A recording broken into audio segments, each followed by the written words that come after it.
आज हम बात कर रहे हैं उस अनादि शक्ति की जो संपूर्ण सृष्टि की रचयिता और पालनहार है। वे परमपिता परमेश्वर अनंत अविनाशी और सर्वशक्तिमान है। उनकी महिमा का गुणगान चारों वेद करते हैं। उनका स्वरूप इतना अद्भुत और असीम है कि उसे शब्दों में बांध पाना संभव नहीं है।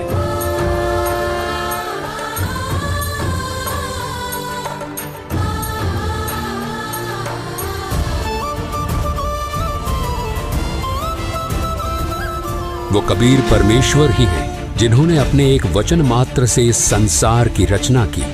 उन्होंने समस्त जीवों को और इस संपूर्ण ब्रह्मांड को उत्पन्न किया।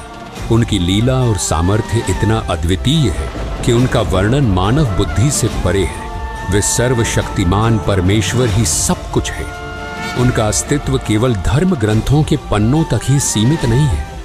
वो सर्वशक्तिमान परमेश्वर जो अनादि और अविनाशी है, वो स्वयं इस धरती पर प्रकट होकर अपनी दिव्य शक्ति और सामर्थ्य का एहसास कराते हैं। उनकी अद्भुत लीलाओं को जानकर हर हृदय श्रद्धा से भर जाता है और हर मस्तक उनका सजदा करता है। उनकी लीला इतनी चमत्कारी और प्रभावशाली होती है कि वो युगों युगों तक मानव जाति के हृदय और इतिहास में अपनी गहरी छाप छोड़ जाती है। उनकी उपस्थिति सच्चाई, प्रेम और धर्म का ऐसा प्रकाश फैलाती है जो हर आत्मा को परमात्मा की ओर प्रेरित करती है।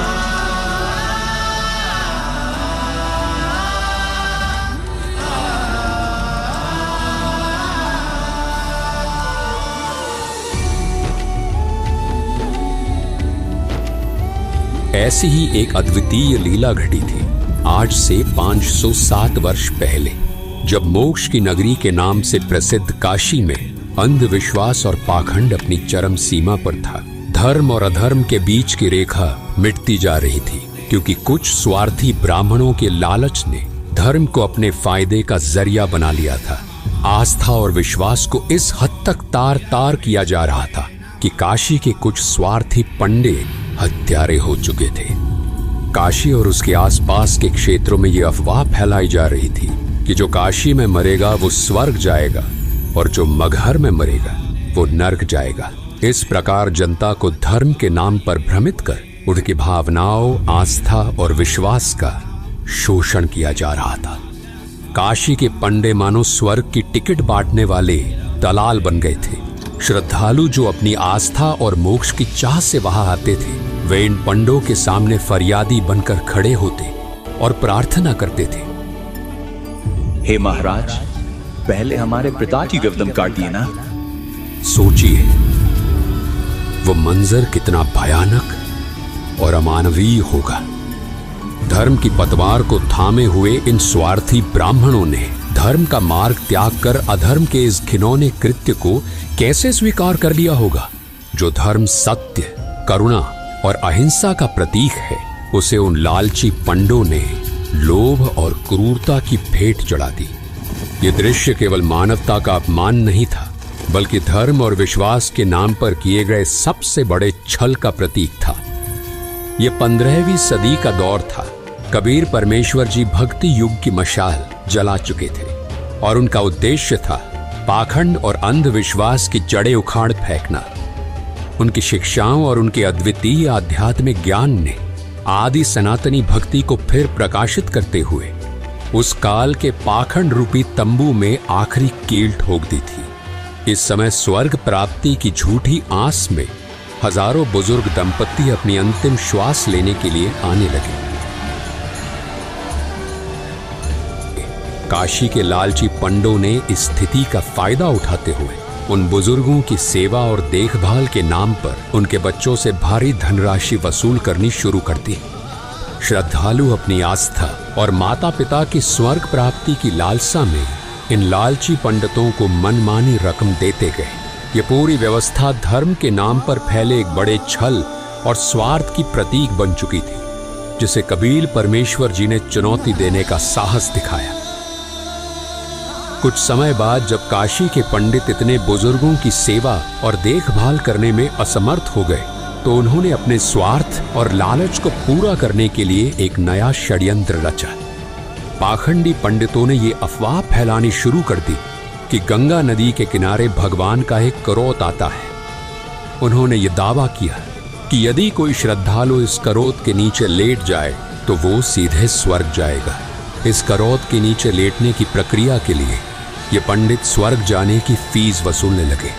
ये भ्रामक धारणा और पाखंड इतनी तेजी से फैलने लगा कि भले भले श्रद्धालु जल्दी स्वर्ग प्राप्ति की लालसा में अपने गले कटवाने तक तैयार हो गए।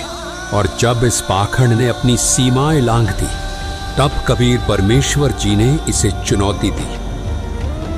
कबीर परमेश्वर जी ने अंधविश्वास और पाखंड की जड़ें हिलाने के लिए एक ऐतिहासिक और साहसी निर्णय लिया। उन्होंने ऐलान किया कि वे काशी में नहीं बल्कि मगहर में अपने शरीर का त्याग करेंगे और स्वर्ग से भी ऊपर सतलोक को सह शरीर जाएंगे। इस घोषणा से काशी के पंडितों और स्वार्थी लोगों में खलबली मच गई। निर्धारित समय पर कबीर परमेश्वर जी ने मगहर की ओर प्रस्थान किया।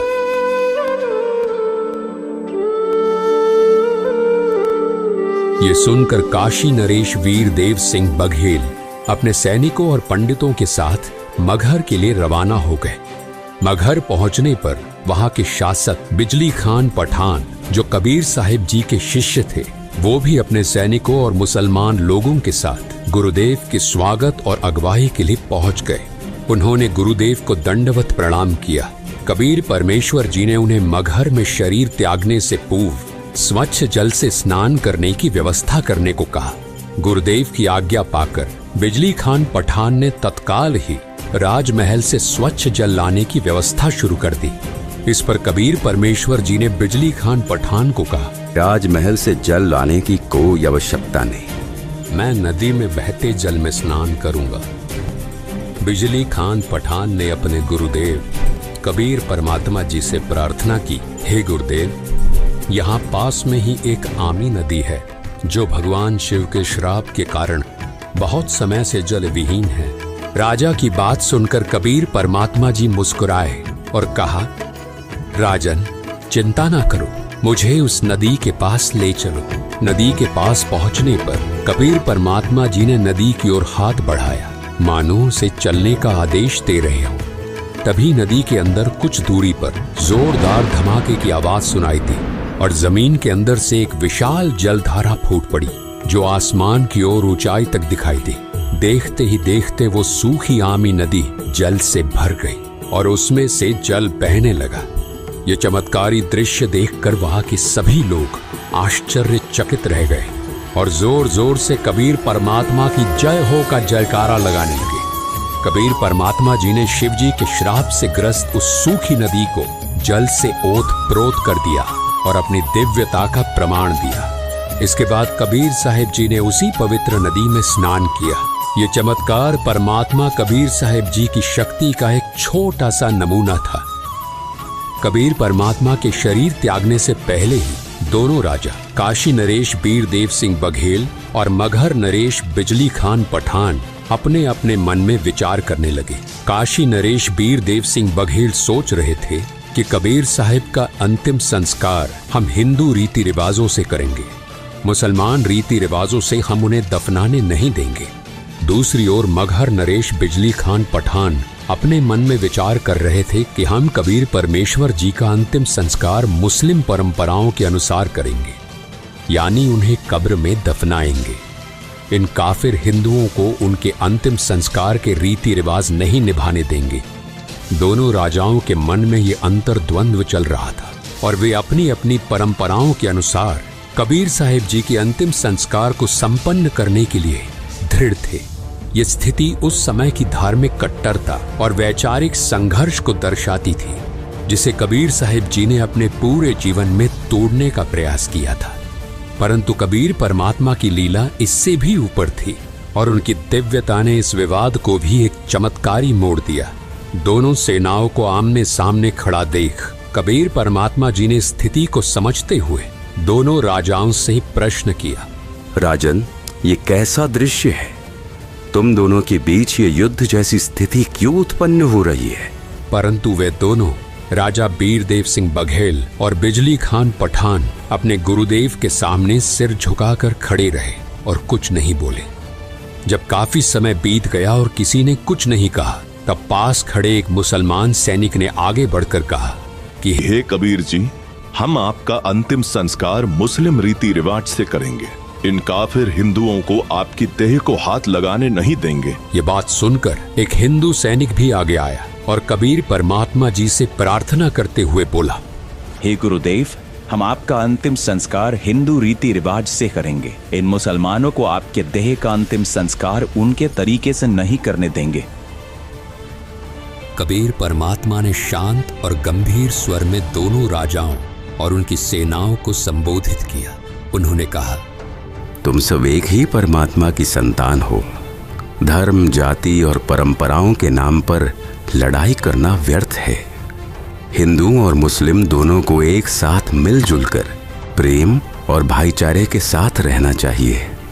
यही सच्चा धर्म है। और मैंने तुम सबको 120 वर्षों तक क्या शिक्षा दी है? क्या मैंने तुम सबको ऐसे लड़ाई करना सिखाया है? कहाँ गए मेरे वो उपदेश जो मैं आज तक तुम सभी को बताता रहा कि हिंदू मुसलमान तुम दो नहीं हो, तुम सब एक ही परमात्मा की संतान हो। और आज तुम फिर वही खड़े हो। इसके बाद कबीर परमात्मा जी ने सभी को शांत रहने का आदेश दिया। कहा, यहाँ नीचे एक चादर बिछाओ और जब मैं लेट जाऊं तब मेरे ऊपर एक और चादर डाल देना। और जब मैं अपना शरीर त्याग दूं तब तुम दोनों इसे आधा आधा बांट लेना। और तुम सब ध्यान से सुन लो, अगर तुमने आपस में लड़ाई की तो ये ठीक नहीं रहेगा।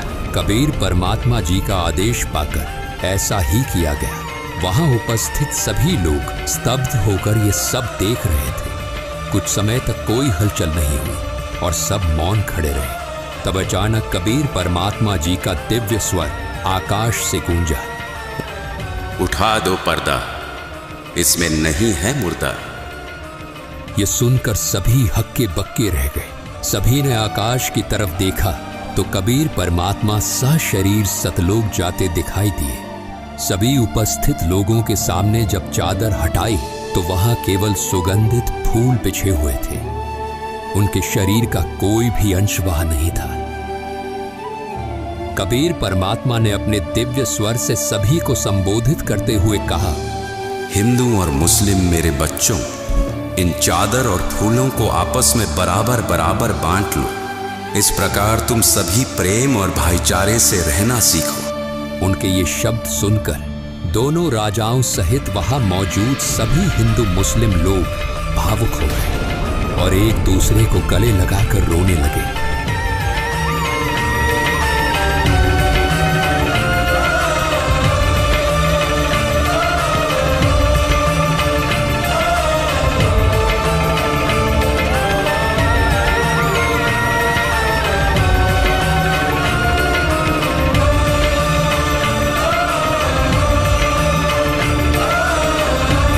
इसके बाद कबीर परमात्मा ने काशी के पंडितों को संबोधित करते हुए कहा, पंडितों, आज मैं मगहर से सहशरीर अपने धाम सतलोक जा रहा हूँ। तुम सब अपनी पोथियों और वेदों को खोलकर देख लो।